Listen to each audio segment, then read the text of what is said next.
Assalamualaikum warahmatullahi wabarakatuh. Perkenalkan, nama saya Etna Arifanastia dari Prodi Manajemen semester 2 dari Sekolah Tinggi Ilmu Ekonomi Cirebon.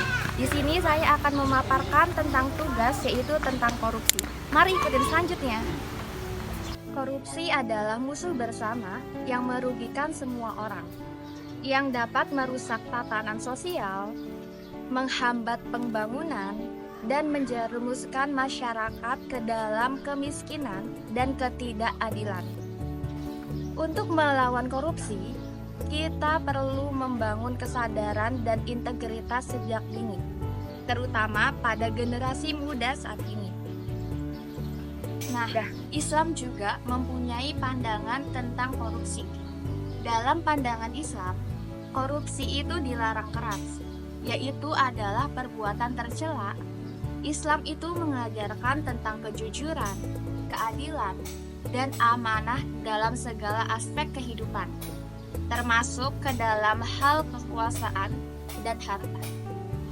Lalu, korupsi juga adalah tindakan penyalahgunaan kekuasaan untuk keuntungan pribadi, baik secara langsung maupun tidak langsung.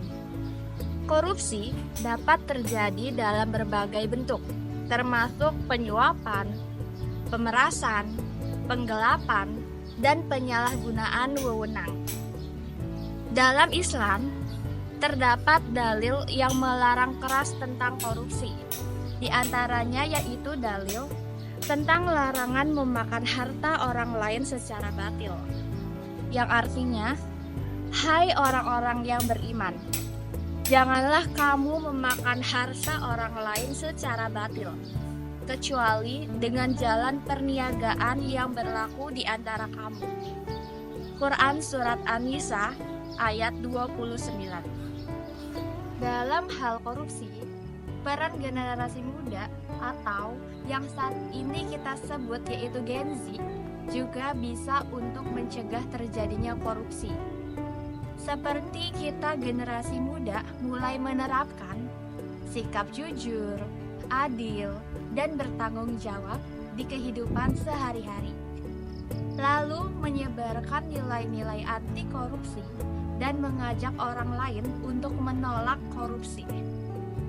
Lalu kita juga bisa ikut serta dalam kegiatan kampanye, diskusi, dan aksi sosial untuk melawan korupsi. Membangun generasi muda yang jujur, berintegritas, dan anti korupsi adalah tanggung jawab kita bersama. Melalui pendidikan anti korupsi yang efektif, kita dapat menanamkan nilai-nilai luhur dan mendorong generasi muda untuk menjadi agen perubahan dalam melawan korupsi. Di sini kita perlu diingat, melawan korupsi adalah kewajiban kita semua. Karena Indonesia adalah negara yang demokratis, jadi semuanya bebas untuk berpendapat, termasuk berpendapat mengenai pendapat anti korupsi. Menurut kalian, kenapa korupsi terjadi di Indonesia? Salah satu faktor mengapa korupsi terjadi di Indonesia adalah karena kurangnya kesadaran moral tentang bahaya korupsi dan dampaknya bagi masyarakat masih rendah. Beberapa orang mungkin tidak menyadari bahwa tindakan korupsi merupakan pelanggaran terhadap hukum Tuhan dan dapat merugikan orang lain. Mereka mungkin tidak memahami bahwa korupsi dapat menghambat pembangunan dan merusak citra bangsa. Mungkin orang yang melakukan aksi korupsi sudah menyadari konsekuensi terhadap korupsi tersebut. Tetapi mereka masih terus menjalankan aksi korupsi tersebut karena tidak adanya iman yang kokoh terhadap diri mereka. Jadi semuanya balik lagi kepada nilai agama. Lalu yang kedua, kenapa sih korupsi masih terjadi di Indonesia? Karena di beberapa wilayah, korupsi telah menjadi praktik yang dianggap biasa dan diterima. Masyarakat terbiasa dengan budaya suap dan juga pungli, sehingga menganggapnya sebagai sesuatu yang lumrah. Hal ini memperburuk situasi karena korupsi tidak lagi dipandang sebagai tindakan yang salah satunya itu merugikan. Jadi, kalau menurut kalian, kenapa sih korupsi masih terjadi di Indonesia?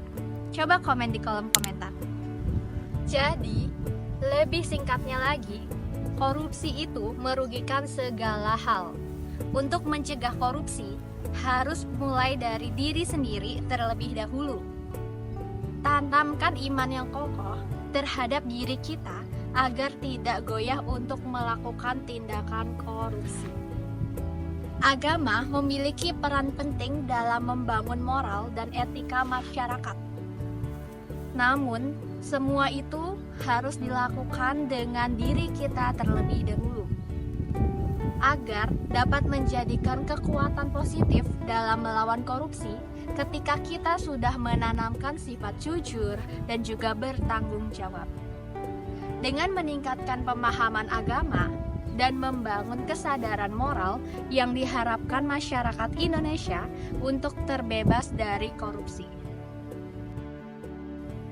Terima kasih semuanya sudah menonton videonya sampai selesai. Semoga videonya bermanfaat bagi semuanya yang menonton. Terima kasih banyak.